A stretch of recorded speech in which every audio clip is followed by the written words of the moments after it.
அஸ்ஸலாமு அலைக்கும் வரஹ்மத்துல்லாஹி வபரகாத்துஹு. நபிகள் நாயகம் ஸல்லல்லாஹு அலைஹி வஸல்லம் அவர்களோட வரலாறு பார்த்துக்கிட்டு இருக்கோம். அதோட தொடர்ச்சி இந்த வீடியோ. கைபர் யுத்தம் ஹிஜ்ரி 7. கைபர் போர் ஹிஜ்ரி 7 முஹரம்.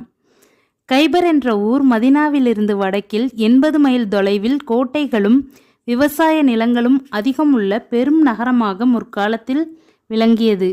ஆனால் இன்று அது ஒரு கிராமமாக உள்ளது. அங்குள்ள காற்றும் நீரும் உடல் நலத்திற்கு சற்றும் ஒவ்வாததாக உள்ளது. போருக்கான காரணம்: 3 பெரிய எதிரிகளில் மிகப்பெரிய மற்றும் அதிக பலம் வாய்ந்த எதிரியான குறைஷிகள் விஷயத்தில் ஹுதைபியாவின் சமாதான உடன்படிக்கைக்கு பின் நபி அவர்கள் நிம்மதி அடைந்து விட்டார்கள். எனவே மற்ற 2 எதிரிகளின் கணக்கை தீர்க்க நாடினார்கள்.